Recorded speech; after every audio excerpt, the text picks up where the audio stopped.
23 जून भारतीय राजनीति का वो दिन जब एक उभरता हुआ सितारा हमेशा के लिए डूब गया। एक ऐसा शख्स जो देश के सबसे ताकतवर परिवार से था, लेकिन जिसकी जिंदगी बहुत छोटी रही। हम बात कर रहे हैं संजय गांधी की, इंदिरा गांधी के छोटे बेटे और राजनीति के एक ऐसे चेहरे जिन्होंने कम उम्र में ही देश को झकझोर दिया था।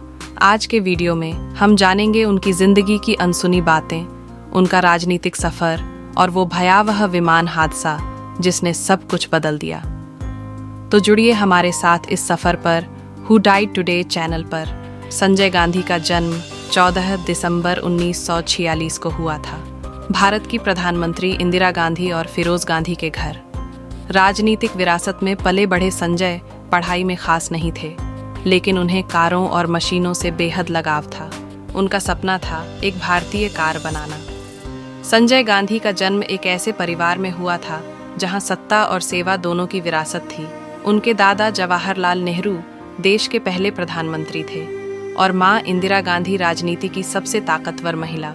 उन्होंने देहरादून के डून स्कूल में पढ़ाई की, लेकिन शिक्षा में उनकी रुचि सीमित थी।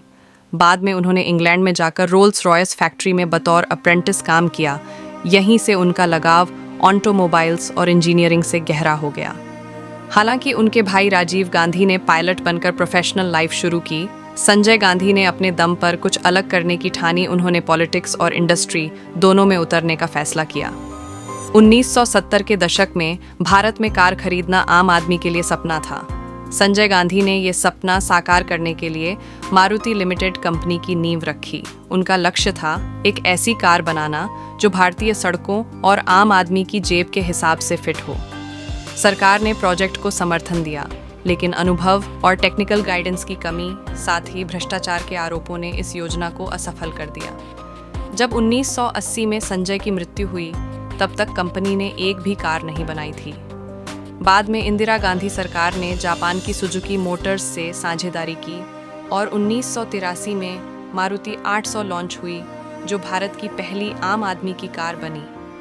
जून 1975 राष्ट्रपति फखरुद्दीन अली अहमद के दस्तखत के साथ भारत में लगा आपातकाल और देश की सबसे बड़ी लोकतांत्रिक व्यवस्था को एक झटके में चुप कर दिया गया। इंदिरा गांधी ने इस फैसले को देश की अखंडता और आंतरिक सुरक्षा के लिए जरूरी बताया, लेकिन पर्दे के पीछे इस फैसले की धुरी थे संजय गांधी। संजय गांधी उस समय महज 29 साल के थे, लेकिन उनके पास था अद्भुत आत्मविश्वास और सत्ता के गलियारों में जबरदस्त पकड़। उनकी कोई संवैधानिक हैसियत नहीं थी, फिर भी वो फैसले कर रहे थे, योजनाएं बना रहे थे और देश की नीतियों को निर्देशित कर रहे थे। संजय गांधी ने आपातकाल के दौरान 5 सूत्रीय कार्यक्रम शुरू किया। जनसंख्या नियंत्रण, नसबंदी, शिक्षा में सुधार, पर्यावरण की रक्षा, श्रमिक अधिकार, महिलाओं का उत्थान। परंतु इनमें से सबसे ज्यादा विवादित बना जनसंख्या नियंत्रण के नाम पर जबरन नसबंदी का अभियान। दिल्ली से लेकर बिहार और उत्तर प्रदेश तक लाखों पुरुषों को पुलिस, स्वास्थ्य विभाग और सरकारी अफसरों ने उठाया। कई लोगों को नौकरी, राशन या घर के बदले नसबंदी करवाने के लिए मजबूर किया गया। कुछ मामलों में तो लोगों को रेलवे स्टेशनों और बस स्टैंड से उठाकर ले जाया गया। इस जबरदस्ती से देश भर में डर का माहौल बन गया। कई जगहों पर विरोध हुआ, लेकिन आपातकाल के चलते न प्रेस स्वतंत्र थी, न अदालतें बोल सकती थीं। कहा जाता है कि ये पूरी मुहिम संजय गांधी के निजी आदेशों पर चलाई गई थी, क्योंकि उनका मानना था कि देश की सबसे बड़ी समस्या जनसंख्या विस्फोट है और उसे रोकना जरूरी है। संजय गांधी का अगला टारगेट था दिल्ली की गंदी और बेतरतीब झुग्गियां। उन्होंने स्मार्ट और साफ शहर का सपना देखा और उसके लिए झुग्गी हटाओ अभियान शुरू किया। हजारों गरीब परिवारों को अचानक रातों रात बेघर कर दिया गया। पुरानी दिल्ली, तुर्कमान गेट, यमुना किनारे की कॉलोनियों में घरों पर बुलडोजर चले। तुर्कमान गेट नरसंहार में पुलिस और प्रशासन ने विरोध करने वालों पर गोलियां चलाईं। कई मौतें हुईं, लेकिन मीडिया में खामोशी छा गई। ये वो दौर था जब लोगों की चीखें कागजों तक नहीं पहुंचती थीं। भारत की मीडिया, जो लोकतंत्र का चौथा स्तंभ मानी जाती थी, संजय गांधी की योजना में एक रुकावट थी। इसलिए अखबारों पर सख्त सेंसरशिप लागू कर दी गई। समाचार छपने से पहले सरकारी अफसरों की मंजूरी लेनी पड़ती थी।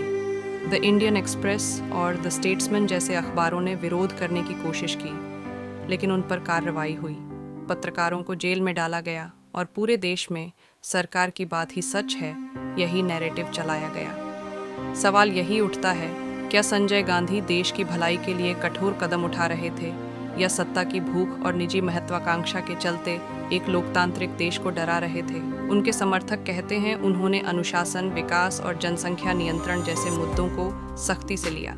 वहीं आलोचक कहते हैं संजय गांधी ने सत्ता के नशे में जनता को कुचल दिया। वह संविधान से बाहर रहकर भी देश का सब ताकतवर व्यक्ति बन गए थे। कांग्रेस पार्टी में तो उन्हें सुपर सीएम और अनऑफिशियल पीएम तक कहा जाने लगा। 23 जून 1980 सुबह का समय था। दिल्ली की गर्मी ने आसमान को हल्का धुंधला कर दिया था, लेकिन सफदरजंग एयरपोर्ट पर एक शख्स जोश से भरपूर था। वो थे संजय गांधी, देश के सबसे चर्चित और विवादास्पद युवा नेता। संजय को उड़ान भरने का बेहद शौक था। वे अक्सर सुबह सुबह अकेले ही विमान उड़ाया करते थे। उन्हें उड़ते हुए आज़ादी मिलती थी, एक सुकून जैसे राजनीति की भीड़ और सत्ता की भागदौड़ से कुछ पल दूर, बस वो और आसमान। उस दिन उन्होंने उड़ाया एक छोटा 2 सीटों वाला पिट्स S-2A एरोबेटिक विमान। यह विमान बेहद हल्का लेकिन संवेदनशील था। हर पायलट इसे उड़ाने के पहले कई महीनों की ट्रेनिंग लेता है, क्योंकि एक हल्की गलती भी जानलेवा हो सकती है। संजय गांधी के साथ उस दिन को पायलट नहीं था। वह अकेले ही विमान लेकर उड़ान भरते हैं, लेकिन कुछ ही मिनटों के अंदर उन्होंने एक कम ऊंचाई पर रिवर्स लूप करने की कोशिश की, एक एरोबेटिक स्टंट जिसे करना जरा सा भी गलत हुआ तो जान जा सकती है। वो स्टंट पूरा नहीं हो सका। विमान असंतुलित हो गया और तेजी से जमीन की ओर गिरने लगा। दिल्ली के यमुना किनारे स्थित एक बस्ती के पास वो विमान जमीन से टकराया। टक्कर इतनी जोरदार थी कि विमान के परखच्चे उड़ गए। पास के लोग जब दौड़कर पहुंचे तो वहां बस धुआं था, मलबा था और एक शव जिसे पहचानना मुश्किल था। कई चश्मदीदों ने बताया कि हादसे से कुछ मिनट पहले विमान असामान्य दिशा में घूम रहा था, जैसे कि पायलट नियंत्रण खो चुका हो। कुछ का कहना था कि विमान में टेक्निकल खराबी थी। कुछ कहते हैं संजय गांधी ने बिना पर्याप्त पूर्वानुमान के स्टंट करने की कोशिश की। लेकिन हकीकत ये है, भारत की राजनीति का सबसे तेज रफ्तार में आगे बढ़ता सितारा एक पल में मिट्टी में मिल चुका था। हादसे के बाद संजय गांधी को अस्पताल लाया गया। डॉक्टरों ने उन्हें ब्रॉड डेड घोषित किया। पोस्टमार्टम में सिर और रीढ़ की हड्डियों में गहरी चोट पाई गई। कई अफवाहें फैलने लगीं। कुछ लोगों ने इस हादसे को साजिश कहा। कुछ ने सवाल उठाया कि इतने सीनियर नेता को उड़ान की इजाज़त बिना को पायलट और सुरक्षा इंतजाम के कैसे दी गई। सरकार ने औपचारिक जांच की, लेकिन रिपोर्ट कभी पूरी तरह सार्वजनिक नहीं हुई। आज भी कुछ लोग इस हादसे को एक्सीडेंट नहीं बल्कि मिसकैलकुलेटेड रिस्क या पॉलिटिकल मिस्ट्री मानते हैं। संजय गांधी सिर्फ 33 साल के थे, एक तेज, जिद्दी और जुनूनी नेता जो भारत की राजनीति को अपने रंग में रंगने चला था, पर नियति को कुछ और मंजूर था। 23 जून 1980 की सुबह ने सिर्फ एक उड़ान नहीं बल्कि एक पूरी पीढ़ी की उम्मीदों को हमेशा के लिए खामोश कर दिया। और आज भी जब दिल्ली के उस